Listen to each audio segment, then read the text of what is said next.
Hello everyone, Joe Malone from Southern Cross Safety Academy, and today I have a very special guest. He's a multi-time New York Times best-selling author. He is the CEO and the founder of NeuroGym, where they teach people how to utilize brain science to improve their own lives. He has created and run multiple multi-million-dollar companies across a wide variety of industries. And today he's going to be here to talk with you about how we can use neuroscience and habits and beliefs in order to change our states of mind and well-being so that we can live a happier, fuller, and more joyful life.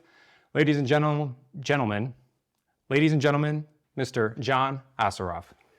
Hello there. Hey everyone. Great to be with you. John, thank you very much for your time today. Really appreciate it. My joy. So John, for the audience and people who might not be as familiar with you as I am, please just give us a quick history, quick background of yourself, where you came from, where you moved to, and how you ended up starting NeuroGym and what got you to where you're currently at.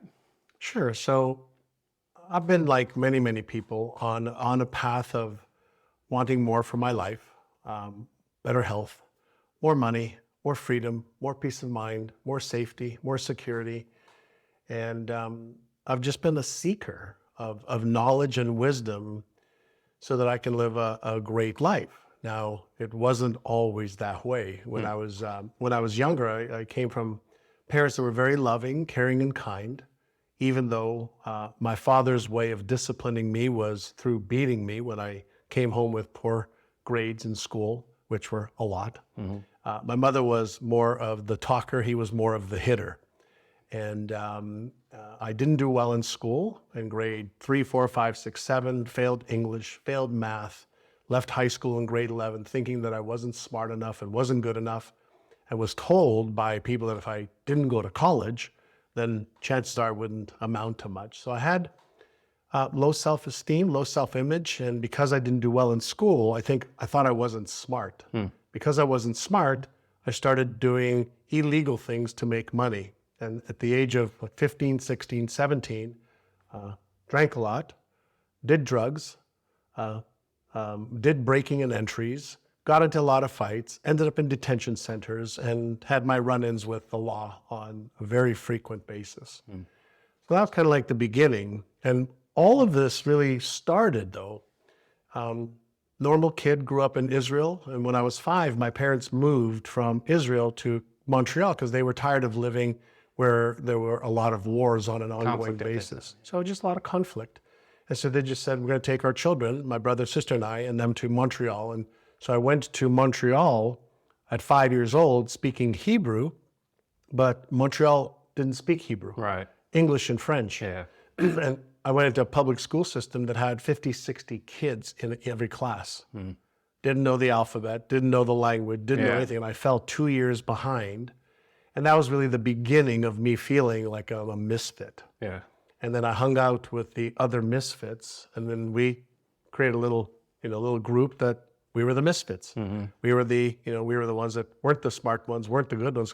We didn't know how to think back then. We didn't know that, well, because I moved, I don't know the language. Because I don't know the language, I'm going to feel stupid. Because I feel stupid, I'm going to act up in class. Because I act up in class, I'm going to end up in the principal's office. I'm going to be named a derelict. And as I'm a derelict, I'm going to behave like a derelict. Yeah. So that was the cycle that started it all. And fortunately for me, and this may be something that somebody gets today, I was introduced to a man when I was 19.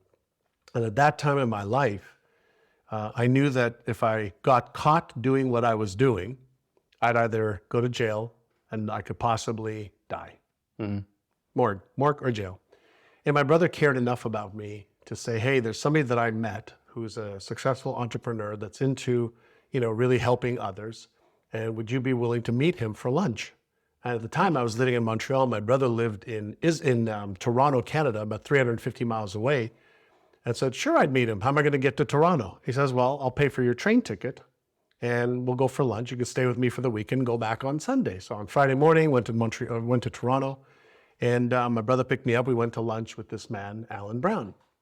And he was a successful real estate investor, real estate developer. He had 7 real estate offices with about 500 real estate agents. And as a real estate company, they did a lot of personal development training. which I didn't know at the time. But at lunch, he started telling me about his operation and a little bit of his success and what he was doing. And he asked me, like, why are you getting into trouble? And I said, I don't know. Like, I just want to make some money so that I could fit in. And, I can't really get a job that's meaningful. I was making at the time $1.65 an hour. Wow. Working at the shipping department of Philips Electronics, the big electronics conglomerate. And I was, getting boxes off of trucks, unpacking the boxes, putting them on the shelves, getting more boxes off the trucks, putting them on the shelves, day in and day out. Just a job that I hated. And anyway, this guy asked me, like, what would you like to achieve in your life? I'd like to get a better job. I'd love to buy a car. I'd love to move out of my parents' home. Right. And he's like, well, those are all, good things too, but what do you want beyond that? Yeah, your life's biggest Like, goals. biggest goals and dreams. I'm like, never thought about it. He says, well, why don't you fill out this document? He gave me this document, and it asked, like, how much money do I want to make? Where do I want to live? What kind of home would I like? Where would I like to travel? Who would I like to help? What kind of clothes would I like? What kind of lifestyle would I like? What kind of car would I like? And like, I never thought about those things other than, watching TV shows. There's one show called The Lifestyles of the Rich and Famous. Yeah. Back then. This is going back into the 1980s. And so I wrote down, I'd love to have a 4-bedroom home. I'd love to retire my parents. I'd love to, have a nice Mercedes-Benz car. I'd love to travel the world, business class or first class. And I wanted all these things, just my imagination. And I remember, that moment as clearly as this right now, because we were actually sitting across from each other and we were looking at each other. And he looked at what I wrote down on this piece of paper. And he leaned in, he said, I'm going to ask you one question. And the answer to this one question will determine whether you achieve every one of these things on your paper that you wrote the answers to. And I remember thinking to myself, yeah, right. Right. One question is going to determine whether I have all of these things and I live this kind of amazing lifestyle. And he leans in, he says, are you interested in having these things and living this kind of a life, which is extraordinary? Or are you committed to having them? And I remember sitting and thinking in my own mind, am I interested or am I committed? Am I committed or am I interested? Like, what's the difference? Right. So I looked at him and I go, excuse me, sir, what's the difference? And he said to me something that not only stuck with me, changed my life because of my answer. He said, if you're interested, you'll do what's easy and convenient. He said, if you're interested, you'll allow your present circumstances and your certain way of thinking and what you believe to be true right now to control all of your thinking and your behaviors. He says, if you're interested, you'll come up with stories, reasons, and excuses why your reality is what is real right now and what you're capable of creating. He said, but if you're committed, and this was the piece, he says, you'll upgrade your identity and your beliefs and your skills and your habits to match this new destiny that you have on this sheet of paper and the answers. You upgrade your identity and your beliefs and your habits. I'm like, it sounds great, right? I don't even know what those things are. And so he said, so which are you interested? And you're going to keep doing the same things, getting the same results, or are you committed? And I don't know why. I can't tell you why, but out of my mouth came, well, Mr. Brown, I'm committed. And he reaches out his hand. He goes, in that case, I will show you the path. I will be your mentor. I go, wow, thank you. What's a mentor? He said, a mentor is somebody who shows you what to do and why, shows you how to do it, and shows you how to let go of the past, let go of the present circumstances that are now controlling what you're creating. Wow.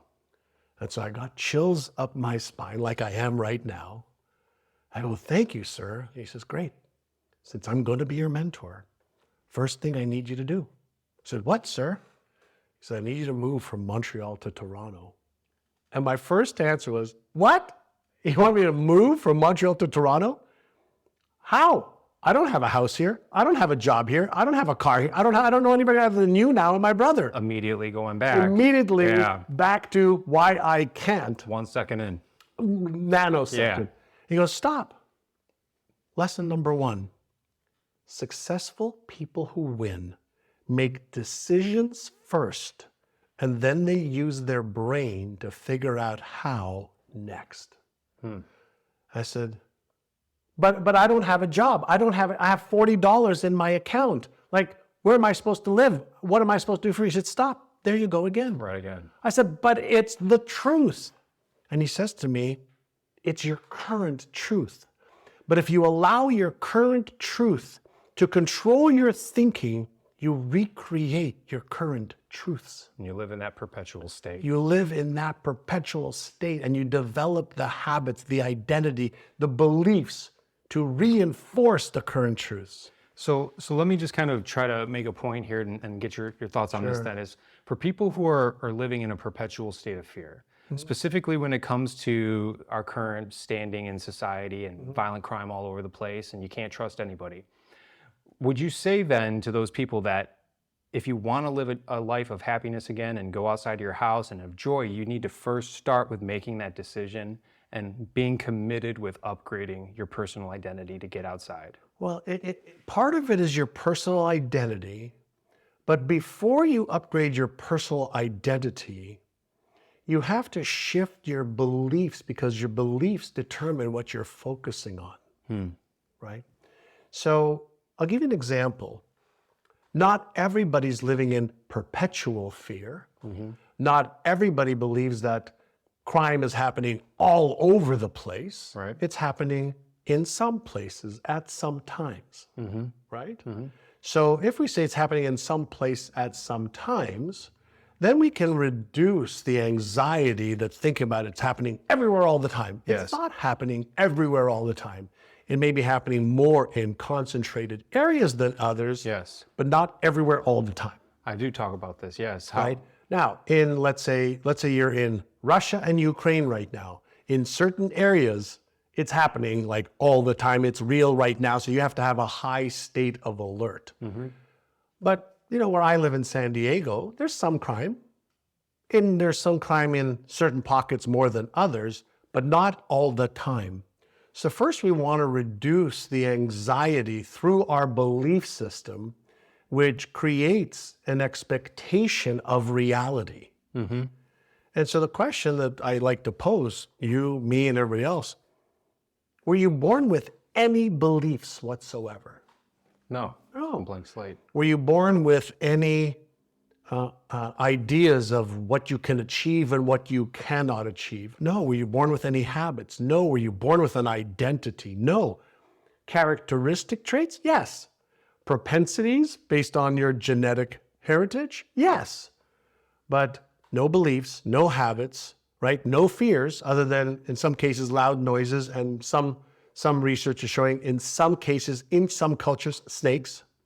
Okay, in some cases, in some cultures, snakes, because in some cases there are snakes that will kill you, right? But if you were born in, let's say, San Diego, you're not taught generationally to be aware of snakes, so the information of fear of snakes isn't encoded into your genetic makeup and passed on. But that's a little bit deeper. Yeah, that's a whole different topic. That's a whole different topic.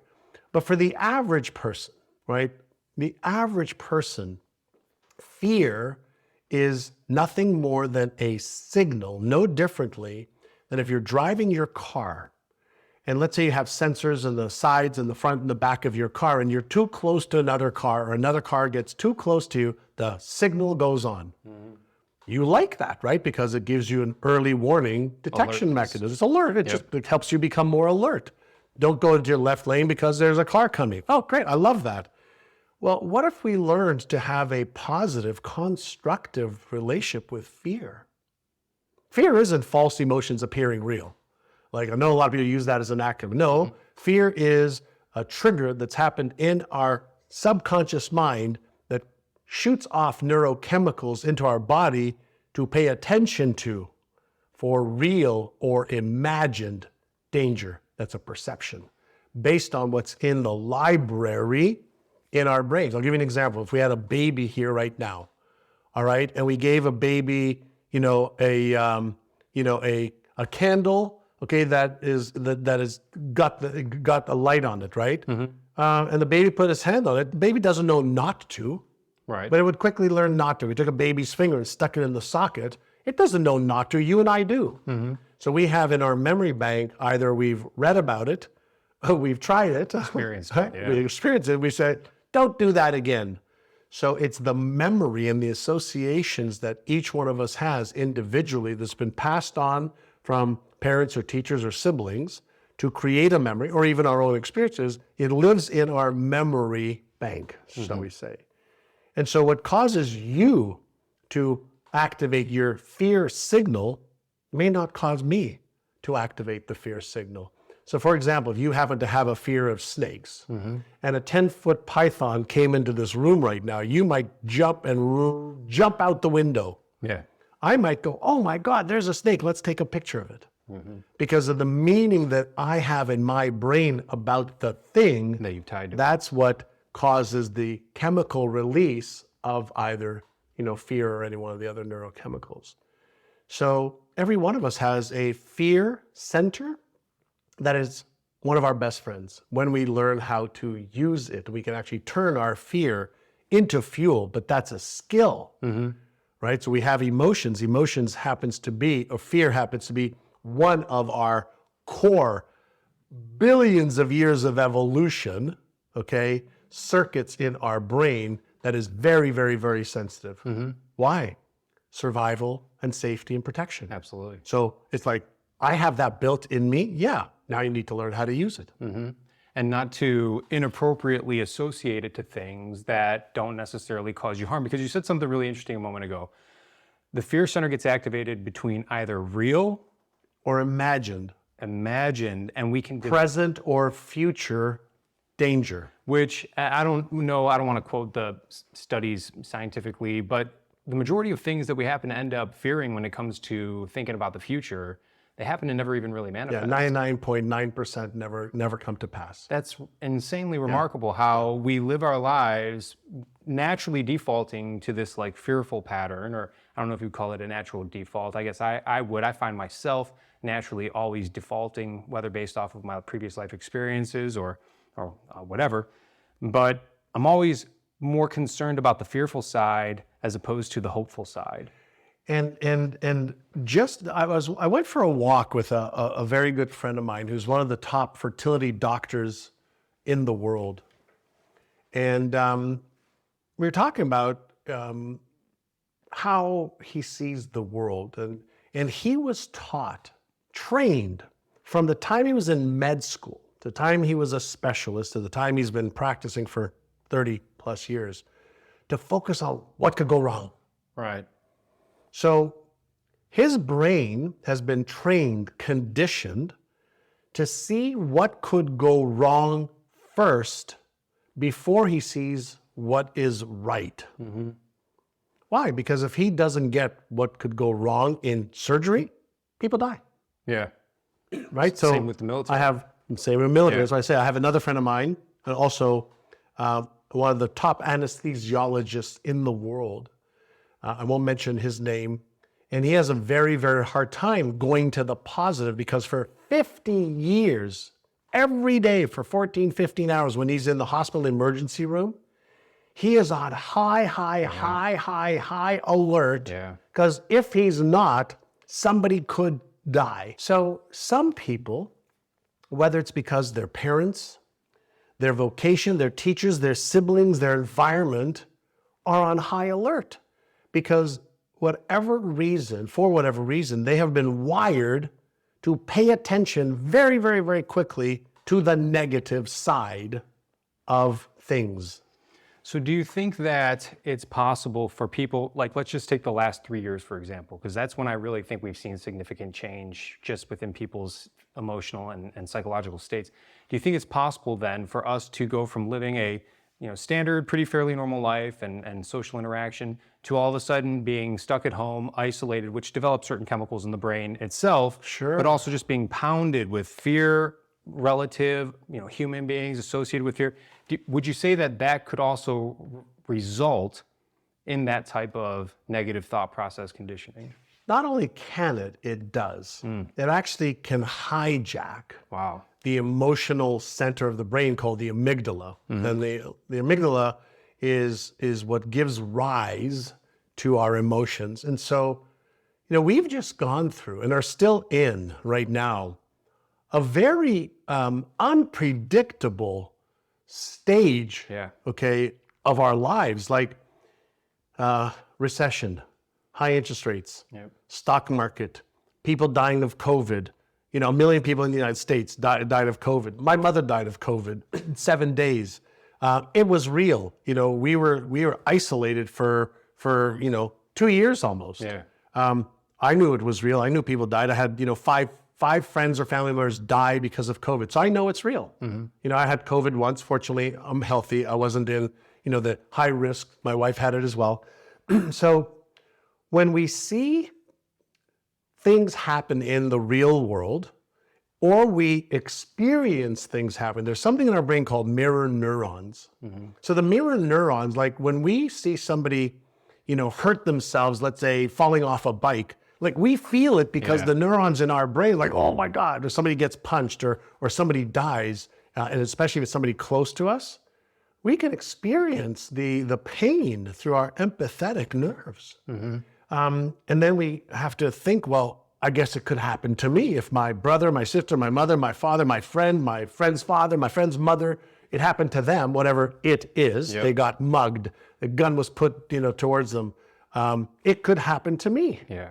So as soon as it could happen to me is in my psyche, in my brain, that memory of the story or the thing is real inside my brain. And if we understand a little bit about how this organ works. So let's say I'm, walking down the street, right? And my eyes are receiving light in through my eyes, processed through my brain, or sound that's coalesced. As the information that's coming in through my eyes or in my ears are going to this relay station called the thalamus, or reticular cells, as you were mentioning, it goes to the relay station. Before I'm even aware of it, up to half a second before I'm aware of it, it goes through this processor in my database, in my memory bank to say, could this information that I'm experiencing around me, I'll leave it at around me right now, is this information that's coming into me reminding me of anything I've read, watched on TV, whether it's a Netflix fiction show or nonfiction show, whether it's a story I heard from a friend, something I experienced in childhood, it's being processed into this database against a series of basically algorithmic decisions. Could this thing possibly kill me or eat me, right? So safety and security first. Yes, no. If it's a no, it goes to the next thing. Will this thing possibly cause me any pain or discomfort? Yes, no. It's binary. Yes, no. If the answer is yes or possibly, or if it could kill me or harm me, right, then fear center is activated. Like in a nanosecond, not based on the reality that it's going to happen. So our brain is looking for this information just like a computer analyzes stuff and spits out information. Our brain is processing this information, think about information, light coming in, energy, information, sound, information, goes into the data bank, right, our memory, and is analyzed there for friend or foe, danger or not, emotional pain or pleasure, right? So it does those two things first rapidly to conserve energy before it says, well, is this something that I can, that's going to give me pleasure or gain? So if there is anything in our brain that could possibly, signal the be aware, that's the fear signal, right? So that's a phenomenal multi-billion-dollar tool we have. Now, here is the thing that we need to understand is the way that our brain works for survival and safety is it has to project what might happen into the future Right. by releasing the neurochemicals of fear in the present moment so that we can say, oh, okay, assess the situation. This is where awareness is one of your greatest skills, Yes. right? And so can I be more aware? So what do they teach you in the military? What do they teach Navy SEALs, astronauts, firefighters? Is they teach you to be aware of scenarios.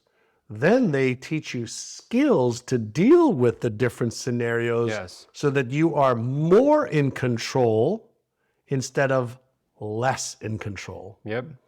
Now, in the absence of some awareness skills, simple ones, in the absence of some tactical or strategical skills, we all of us revert back to our highest level of training under stress. Yes. Not under easy, I love you, you love me No. state. It's under stress. So if you haven't been trained to deal with the stress at hand, what happens? You start to go into that default. You freeze like deer in headlights, Yep. and then you're a victim of whatever may happen. You fight if you know how to, right? Or you try to run away, Yeah. right? There's some people that actually faint as well. So the question then becomes, if the signal of fear is something that I shouldn't be afraid of, but I should welcome as my ally, then can I increase my level of awareness with a little bit of training? Yes. Can I upgrade my skills just a little bit so that I'm empowered instead of disempowered? So that I could be more in control instead of less in control? And if the answer is, of course you can. Of course you can. So then the third question is, do you want to? Are you committed? Are you committed? Do you want to? Yeah, absolutely. So now we can reclaim our power. Now we can say, there may be some things happening out there. And chances are they won't happen. But if they do, I can teach myself or be trained to be more aware of the signals. I can be taught what to do because I don't want conflict. Nobody really wants, none of us normal people want conflict. Right. You got those Right? weird neurons like you're talking I about. want to be a good Samaritan. I want to be a good person. You want to be a good person. We want to coexist and live and help each other and love each other. But in the event that we're in a situation that requires, quick action, the action has to be trained. And also how to set yourself up for success leading up to that. And so you said so many things right here. I just want to kind of go back and cover really quick. First and foremost, I was doing some studying, and let's just say 10% of the US population is violent criminals, right? And that's being incredibly, that is a way overestimate. That's a lot, yeah. Yeah, that's an insane overestimate. 10%. So what I do is I have this study where I create 100 dots. 90 of them are blue, 10 of them are red. And like you also said is that, people who act and behave criminally are usually the ones who happen to surround themselves with each other. So that's why you have pockets of high crime areas. And so what I show my students is, look at this right here. There's 100 dots. Can you count how many red dots there are? And everybody can instantly count how many red dots there are. Not only are they somewhat grouped in the same area together, but they just stand out. They're very obvious. They're very anomalous compared to the baseline of the blue dots. And so that's the first thing I tell people is, look, if we're gonna get crazy and say 10% of people in America are violent criminals, and that's, again, very crazy high number, that's 9 out of every 10 people are good people, or at least people that are just trying to get by on their daily life. That's right. So you have a 90% chance if you just pull your face out of your cell phone, which is releasing those feel-good chemicals to try to balance out all the anxiety chemicals being released, you have a 90% chance of seeing other people who you could probably relate with and get along with, if very generally speaking, right? So the next thing that you talked about was being able to give yourself the awareness, which we have the safety formula is what we call it. So safety equals distance plus time. The more distance you can see something happening between you, or the more distance you can keep between yourself and that adversary, then the more time you have to respond, which allows your brain to think more clearly in those times of great stress. And then giving yourself the training and the education, we call that stacking the deck. So just because somebody follows you out to your car when you're leaving the grocery store, what's the odds of them having to walk behind you if you're both leaving the store at the same time? Well, it's pretty reasonable to believe that you could be walking behind me as we're going to our vehicles, right? That doesn't mean you're following me, right? But now, let's say I make a right-hand turn purposefully, and then you make a right-hand turn purposefully, and then I make another right-hand turn purposefully, and now you're making it. What are the chances now of you having to make that exact movement? We call it an evasive maneuver. Very, very little. And with each turn that I take, you've increased the likelihood, or you've stacked the deck within your behaviors of possibly being a violent criminal. So by stacking the deck in our own favor, as we make that second turn, you're still following me, I get my personal safety tool, whether it be pepper spray, firearms, whatever it is that people decide to work with. I'm always a big advocate of things that create distance. Cell phone, 911. Yes, SOS function on the phone. That's right. And so that would be stacking a point in the deck in your favor, having a personal safety device, keeping distance. So for each behavior that you begin to exhibit, I also now begin to exhibit preparatory behaviors in order to stack the deck in my favor. Ultimately, though, is that association, right? Is that if we continue to allow ourselves to become subjective to associating everything bad and nasty and violent in the world with other human beings, regardless of the fact that 9 out of 10 are going to be good, decent human beings, we're still going to have that preconceived notion that, hey, they're not. And so what does that do? That activates that imaginary response within the brain and sends us down into the fear cycle. So can people change? You've said you've changed, I've said that I've changed, but can anybody change, and how do they do that? Well, first and foremost, functionally, every brain works the same. So functionally, every brain works the same. That means that if your brain works like my brain, like her brain, like his brain, like their brain, and they can change, I can change. What most people are missing is the understanding that they can change, but then more than the understanding that they can change is how to. I want to back up for just a moment to also, and I know you teach this, and that is, how does, let's say a criminal or a bad person think? And like a bad person or a criminal doesn't want to get caught doing what they're doing. Right, survival. So that means, they're looking for the weakest link to attack. Always. Right? And so let's say somebody storms your office, right? And they may be randomly, if you don't know what to do, then you could be a victim. Absolutely. But if you know what to do in those scenarios, you're better prepared than maybe other people. Whether you're in a shopping center, in the parking lot, in an office building, whether you're at a bar walking out or a restaurant walking out, criminals look for weakness in people. Yep. So if you don't know how to respond or react, you may appear weak. So that's something to consider, right?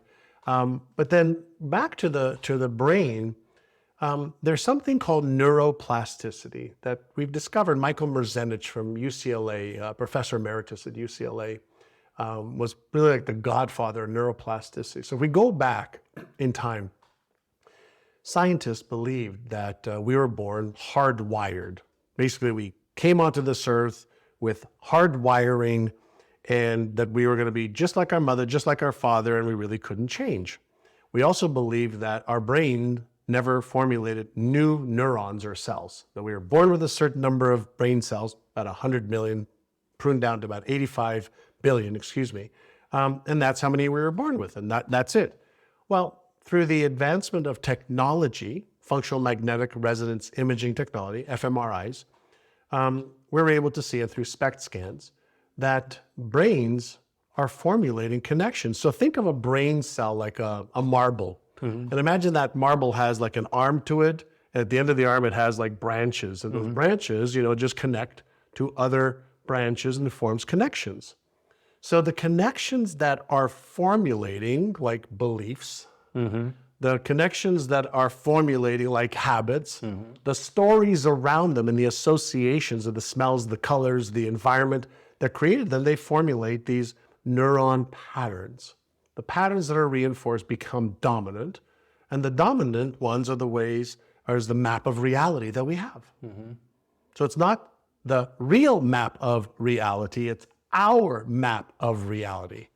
So if a belief is nothing more than, let's say, a feeling of certainty with references about something, is it possible to create new references, new feelings of certainty and reinforce those? Of course.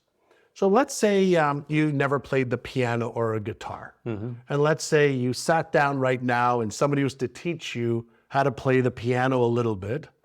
The fact that you're listening to this person, watching this person, sitting in front of the piano and playing the piano and sending a signal into your brain through your nervous system activates neurons. Those neurons form connections. The connections that are formed, that are repeated, become stronger and stronger and stronger and stronger. Just think about if you lifted weights, you'd get stronger with whatever weight you're lifting. Each repetition. You'd challenge your weight to your muscle to get stronger.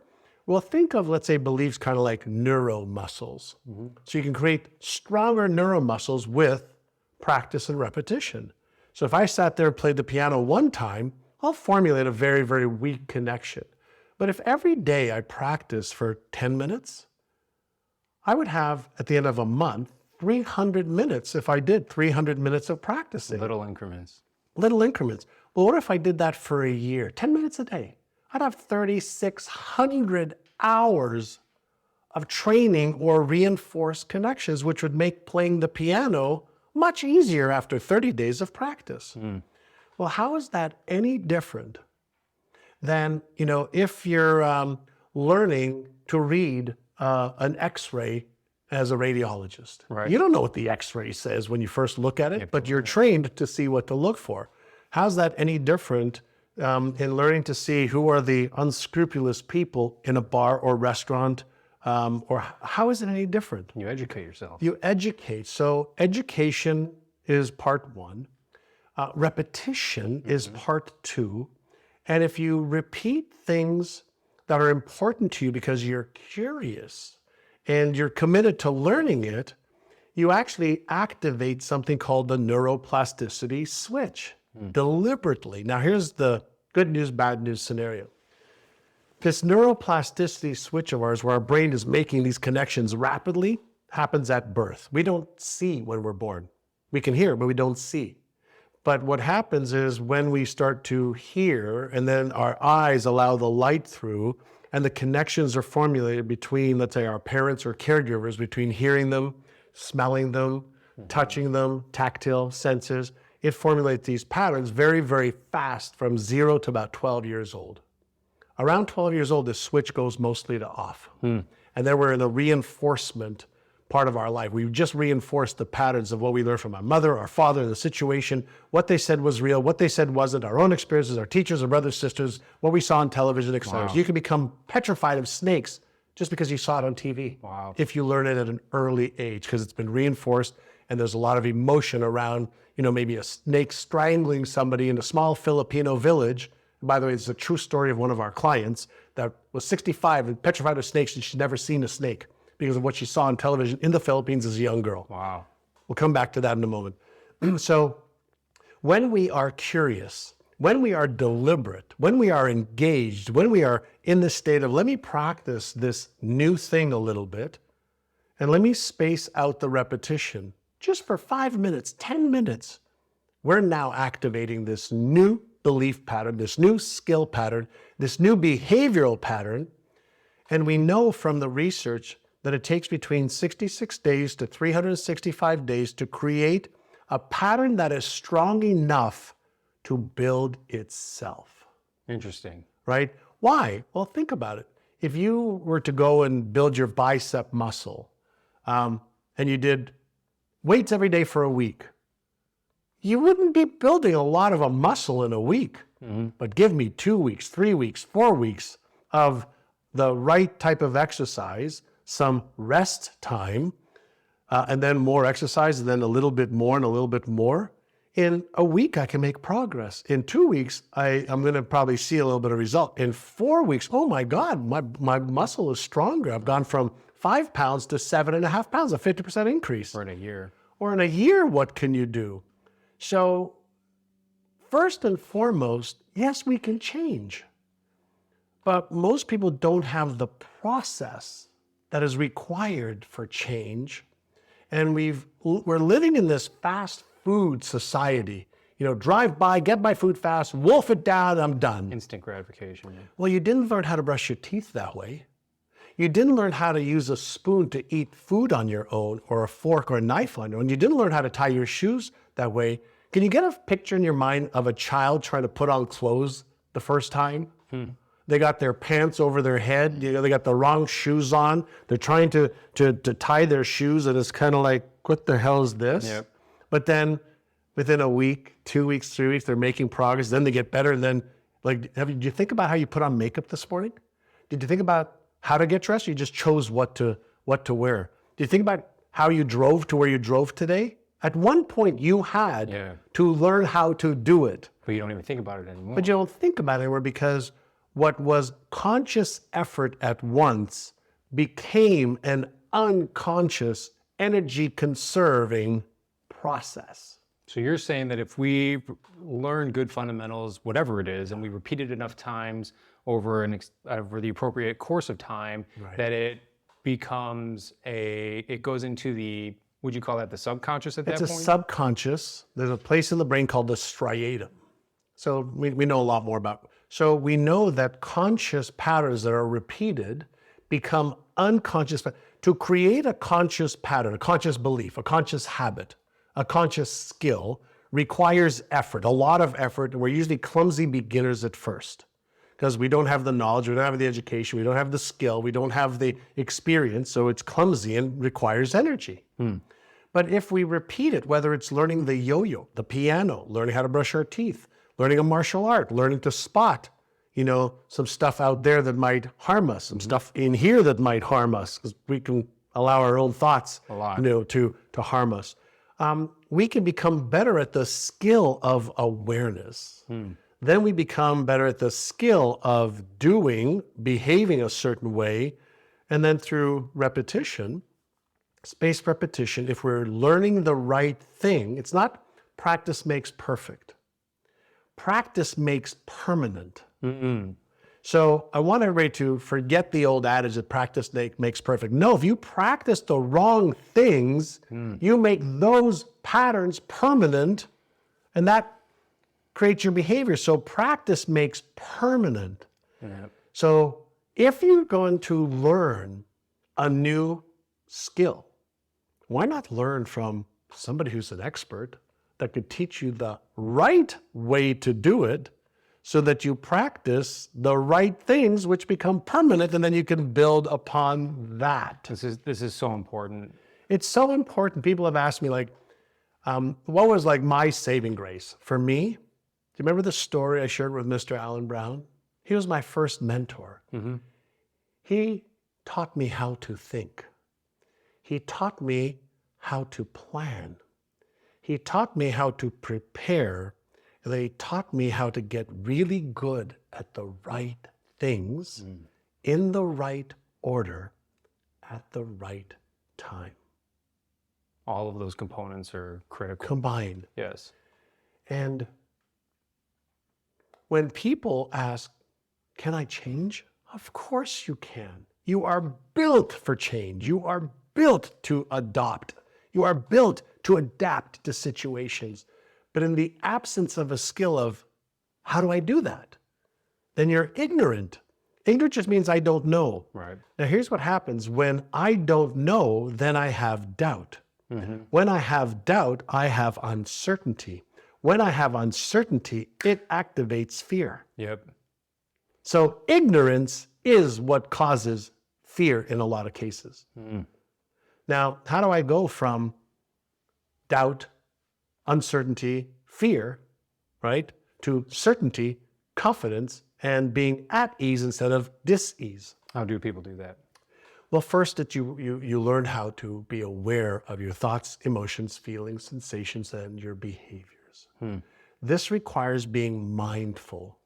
Now, for the last 7, 8 years, there's a lot of people, talked for many years about meditation, and there's a couple different types of meditation. There's many different forms of meditation, But there's externally focused meditations and there's internally focused meditations. And see up on my wall, there's interoception or exteroception. Intero is interior, extero is exterior. So you can become better at being aware of what's happening within me.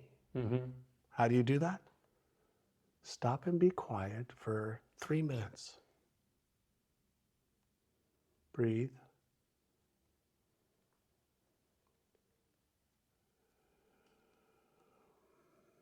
What am I thinking right now?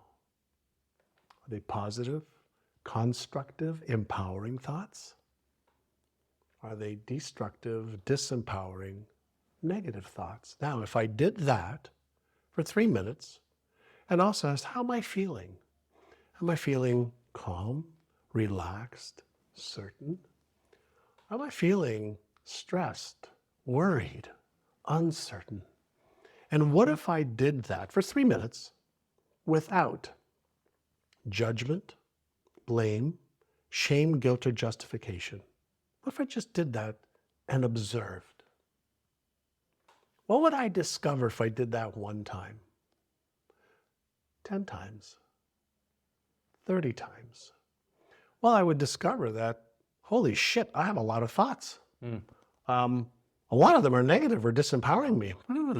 Okay, well, you're not your thoughts. You have thoughts. You know, I feel anxious. God, I have a hard time calming myself down. Good, breathe. Breathe, just breathe. In through your nose slowly. Out through your mouth slowly. So if I'm feeling anxious, I know that maybe there's my sympathetic nervous system is activated. That means that my blood pressure's gone up. That means that my heartbeat's gone up. That means that the neurochemical of maybe adrenaline or cortisol is in my bloodstream.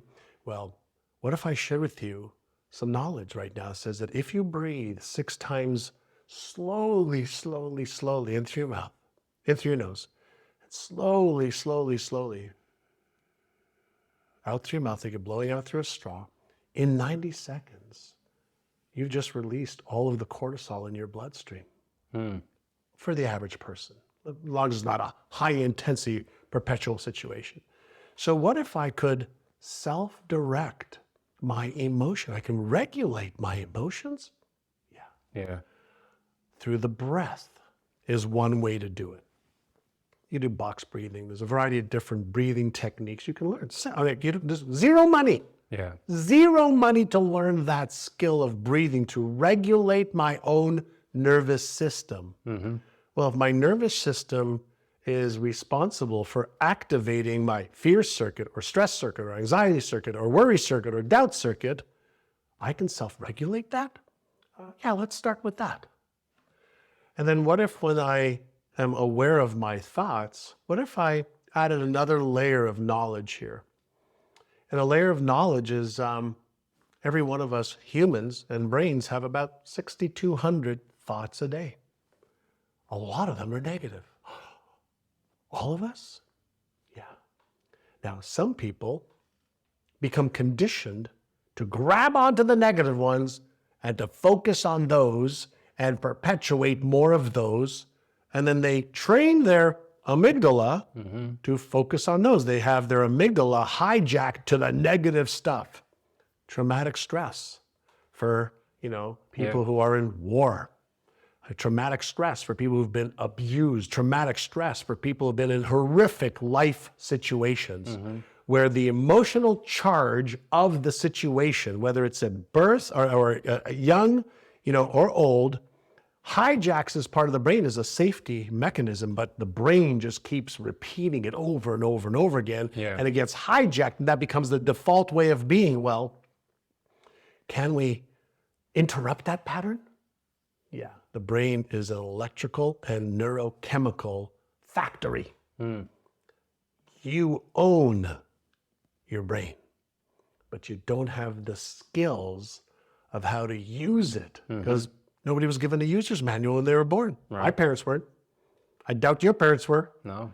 And unless you were in the environment of having neuroscience or neuropsychologists as parents, they didn't teach you how to better use your own brain. They didn't teach you how to frame things in a way to empower you. So you gave things meanings that are in your memory bank that gets triggered and activated over and over and over and over again. If you don't know how to be aware, too bad.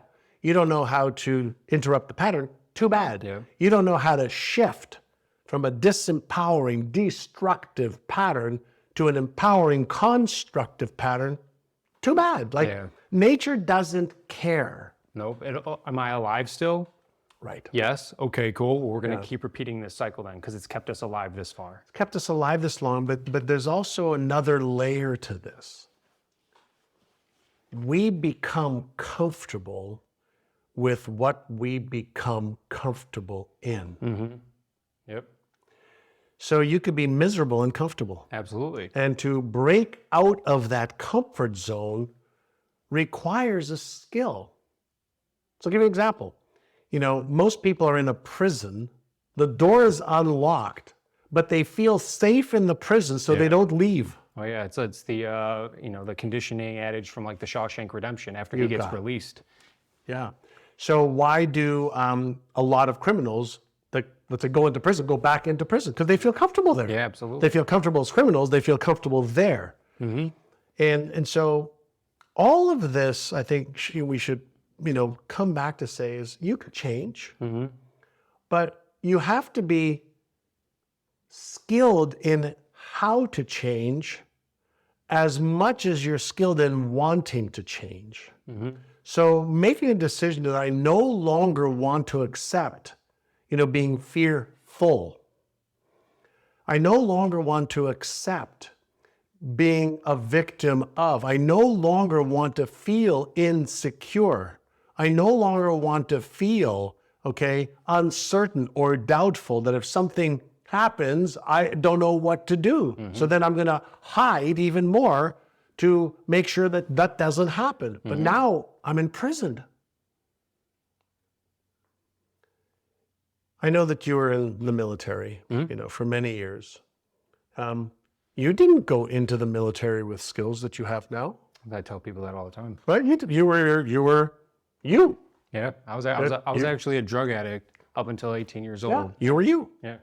And then you said, enough of that. Yeah. And then you created a new environment that taught you the skills that has now got you as one of the world's leading experts at what you do, so that you can teach people how to be empowered, how to have self-confidence, how to have certainty, how to have more personal power to take care of themselves no matter what. That's a skill. That's a skill. But all these skills start with choices. Yes. Right? Choices and decisions. Right? So our lives are determined not by our circumstances. Our lives are determined by the choices we make. Yep. So you can make choices like, I don't need that. Okay. Choices come with consequences. Absolutely. You're either going to live in the same state of consciousness, or you're going to, eventually, just go back to that default, or you need to make the choice to move out of it. So you mentioned something earlier. Let's say for the people who want to make the choice to get out of this, right? But yet for whatever reason that they can. I talk to my students a lot about finding the joy, the positive emotions. I talk about the importance of associating emotions with being with your grandkids or being with your friends or making new adventures and experiences. Does that help us to break out of the cycle we are in if we can positively associate positive emotions with these new experiences in the life that we want to live? Of course we can. Emotions drive our behaviors. There's something you said that I want to make sure everybody pays attention to. We talked about awareness. I'm highly aware of language patterns. So if you are the type of person that says, I can't a lot, I want you to understand what you are actually doing in your brain. So when I say, I can't because, what I am telling my brain is I can't, which means my brain is going to follow through on that command. And then when I give it evidence of because, it reinforces the I can't. So not only do the words matter, the words create emotions. The emotions drive behavior. So I would like people to, again, I'm going to talk about awareness of thoughts, emotions, feelings, sensations, behaviors. Let's add language patterns, self-talk Yes. to this equation. And so what if instead of saying I can't, we shifted and said, if I wanted to, what could I do? Mm-hmm. If I was committed to, what would be one step that I could take? I know I can't, but if I could, what would it be that I would have to do, or how would I need to think, or whose help could I get? Or even I'm progressing. Like it's not I am, but I'm progressing. I'm progressing. I'm making, the first thing that's really important is we're visual creatures, not just out there, what we see, but we all have a mental idea of what we want and what we don't want, right? So we have on the screen of our mind, right? We have a vision of like, I'd love to blank, be in a great relationship, be safe, be secure, make more money, have a great business, travel the world, whatever it is. But then we also have, all of the obstacles or limitations that prevent us from achieving that thing. Mm-hmm.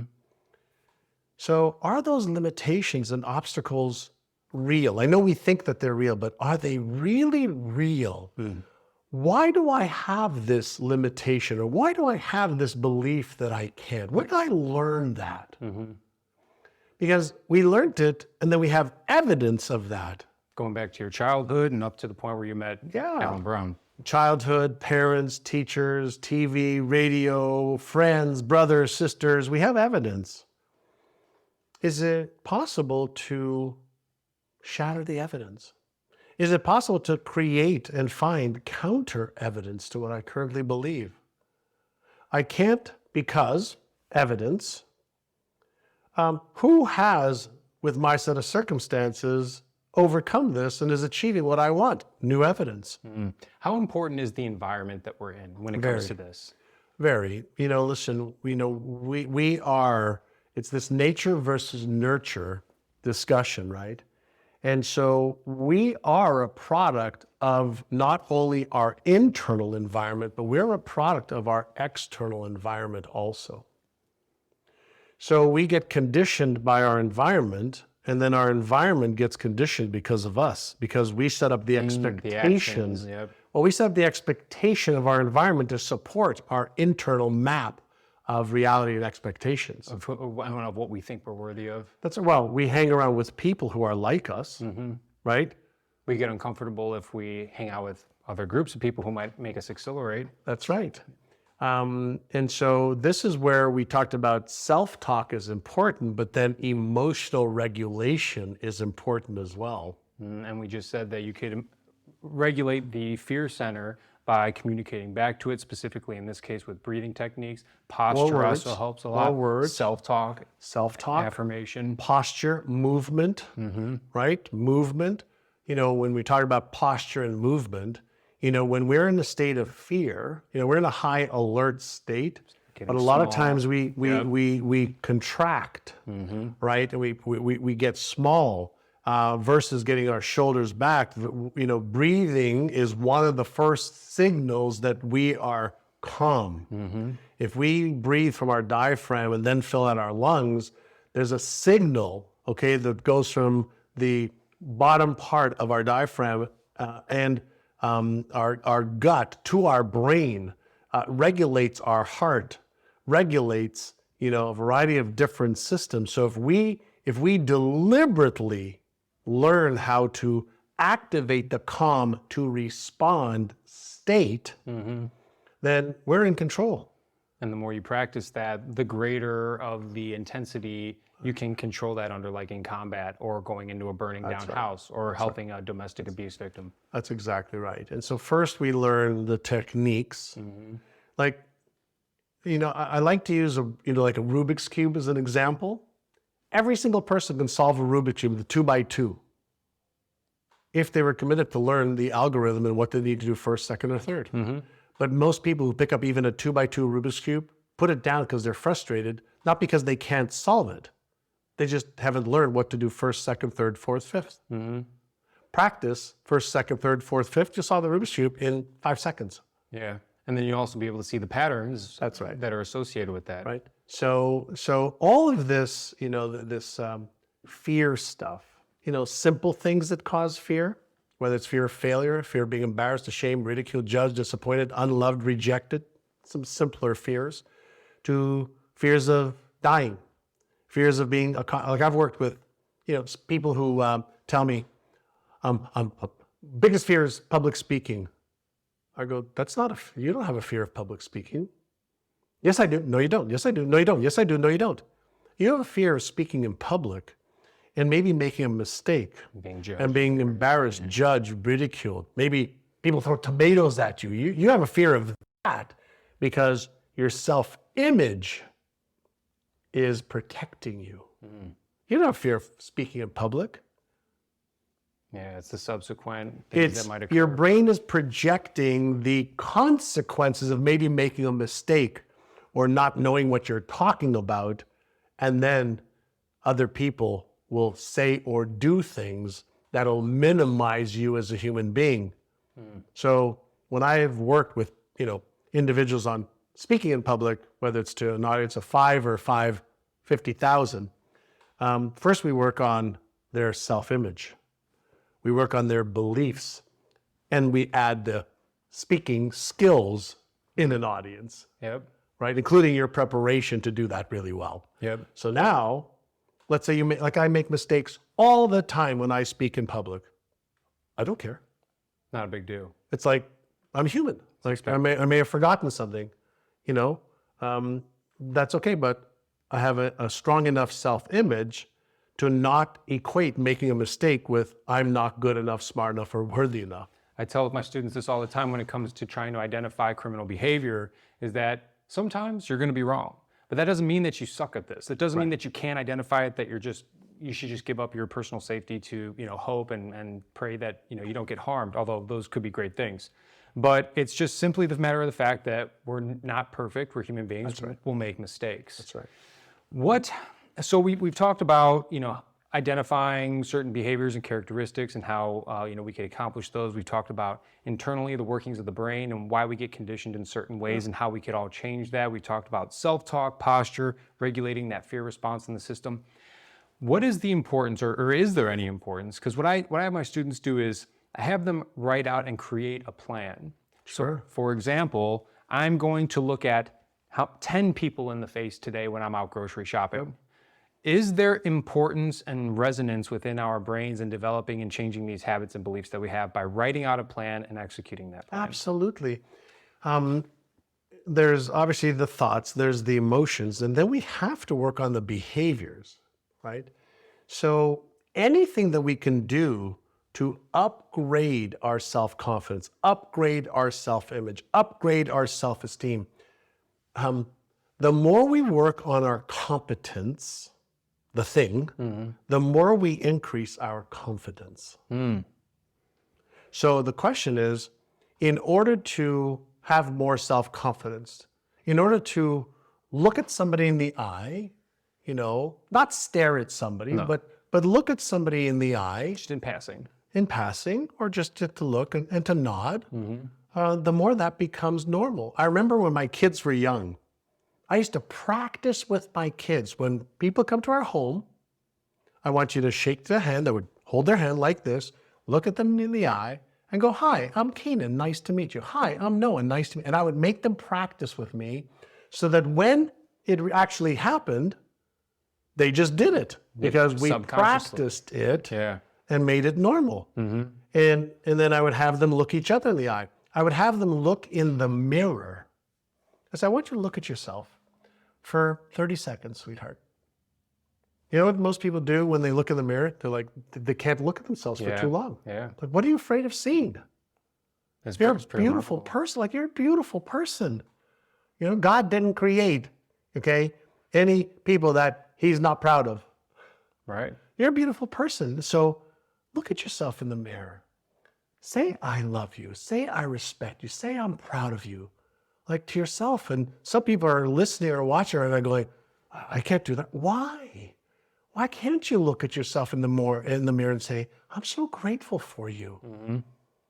You're a masterpiece of creation. right? So let's start with some simple stuff. So look at yourself in the mirror. Say beautiful things to yourself. Even if you don't love yourself right now, say, I love you anyway. Begin the process. Begin the process until it's not uncomfortable anymore. Yep. Then look at another human being and just nod, smile. Some people will go, F you. Great. They own that. But other people will smile and look back at you and say thank you and get comfortable at those things. So whatever is uncomfortable, practice makes more comfortable. Yeah, that's true. Right? So practice makes permanent patterns. So right now, if you've practiced not looking at people in the eye, that is a permanent pattern. It's a soft permanent pattern. And I remember earlier I talked about we thought we were born hardwired. We now know we're not. Yeah, that neuroplasticity. We're soft wired. So we can deactivate the old, strong patterns, the negative, disempowering, destructive beliefs or habits or emotions, and we could, with practice, learn to allow them to release their grips on our dominant patterns and habitual behaviors, which is 95 to 98% of our daily lives. Yeah. So with a little bit of practice, awareness, intention, small little action steps that are the right ones, we develop and reinforce new patterns. And the patterns that we reinforce a day, a week, a month, 2 months, 3 months, our brain basically is smart. It says, hey, you're using energy to do this, even if it's a little bit. You know what I'm going to do? Let me automate this new pattern, and I'll just deactivate this old one for a while. Exactly, which is the subconscious at that point. Which is the subconscious. And so now you've done like a little renovation of your mind. Deliberately. We renovate our homes, we renovate our streets, we renovate our factories, we redo our closets, right? Well, why not renovate some of your mind? Let's just get rid of some of the old programming. Maybe it was useful back then. And let's just condition ourselves deliberately and consciously evolve ourselves. This is something I talk about a lot. And being in the security safety industry, of course, when people see me, you want someone to look at themselves in the mirror and give them basically positive affirmations about how they're safe and secure and aware of their surroundings. I get laughed at quite often, which I don't really care, because I know that there's real science behind it. I know that there's really great positive effects behind that. And I say, yeah, I absolutely want you to look at yourself in the mirror in the morning time and just say that I am aware of my surroundings. My awareness is great. I can see things before they become a problem. And that will, as you just said, a little bit of momentum, a little bit of effort, eventually gets programmed into that subconscious mind. Yeah, and I call that, priming your brain.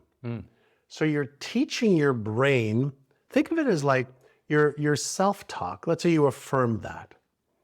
Your self-talk is kind of like the software with the words. Like if you take a software engineer, what does she do?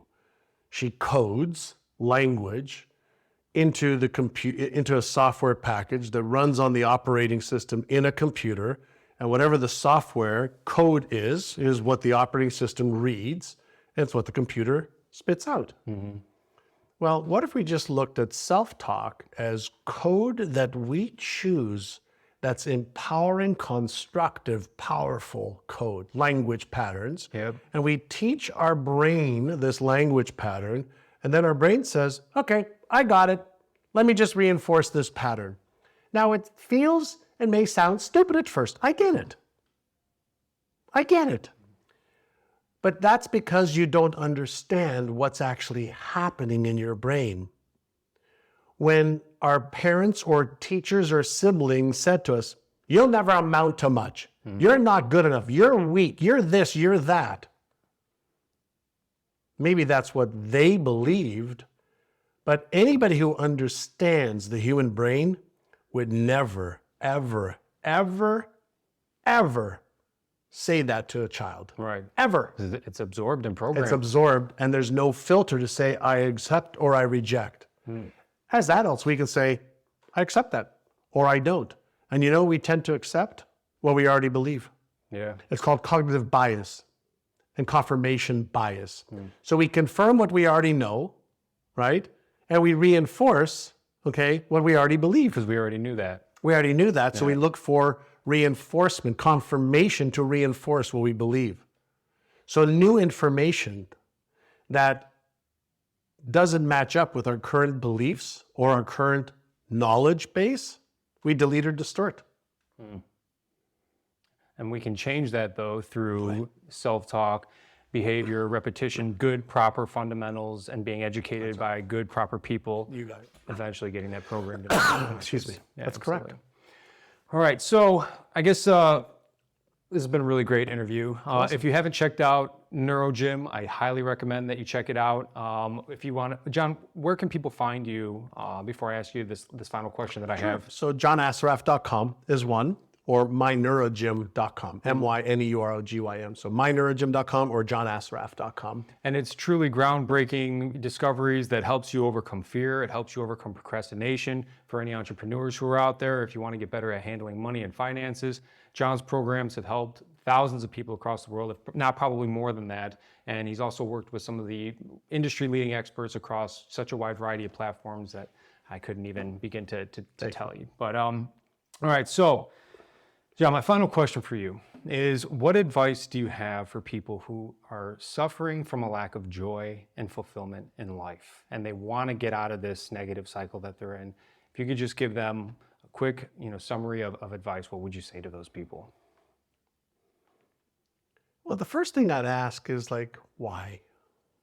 Right? Why? Why do you feel that way?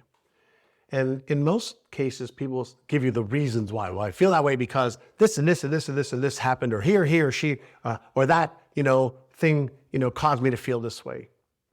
And the more they have that thinking, the more they're going to reinforce reasons and stories to reinforce that pattern, and that just becomes their norm. So one very simple thing to do, very, very simple, and I'll share a little story to make the point in just a moment. What's one thing you're grateful for right now? What's one thing or one person that you're grateful for right now? It could be as simple as, well, I guess I could be grateful that I'm alive. If you are grateful for being alive, be truthful. I'm grateful for my sister, my brother. I'm grateful that it's sunny outside right now. I'm grateful for, having hands. I'm grateful that I don't need to think about breathing. I'm grateful for, that Sunday that I had, whatever it is. We find something to be grateful for, and we think about that one thing for 10, 15 seconds. We just released the neurochemical called dopamine. Dopamine is the feel-good neurochemical. Sadness creates stress neurochemicals, but also is a move towards, so it could create dopamine because we could be sad for happy reasons and we could be sad for other reasons. So it actually works both ways with sadness. But what's one thing that I'm truly grateful for? One person or one thing? Past or present? So I can go into the past and think about my dog. Oh, I'm so grateful for my dog. And I've just released the neurochemical of that thought. Now, if I could think of that thing that I'm grateful for, and I could feel that thing that I'm grateful for 3 or 4 or 5 seconds, 10 seconds, and then I repeated that. Is there anything else that I could find like that? Oh my God, when I was a kid, I remember this person, and she gave me these grilled cheese sandwiches all the time. And by the way, that's a true story for me. There's a neighbor. She gave me these grilled cheese sandwiches all the time because she knew I liked grilled cheese sandwiches. And I could say, oh my God, I'm so grateful for her. And I've just released you see the smile on my face? The smile just came on my face because I remembered this woman. And so if I could just hook onto something that I'm grateful for, and I could just start a gratitude practice. Maybe when I wake up, wow, I woke up today. I could be grateful for waking up today because there's other people that did not wake up. Put my feet on the ground. You know what? There are some people can't do that. I got up and I just went to the bathroom. I just brushed my teeth. Wow, I do that for myself. These hands are mine. I urinated. Like, oh my God, there's some people that can't write. So we can find the simplest of things to be grateful for. And if we just start being a little bit more grateful, then we'll find a little bit of joy, past or present. And then we can start to build this neuromuscle of gratitude, this neuromuscle of maybe a little bit of happiness. Then we can say, well, what else could I find to be grateful for today? What could I do that might cause me to be happy instead of sad?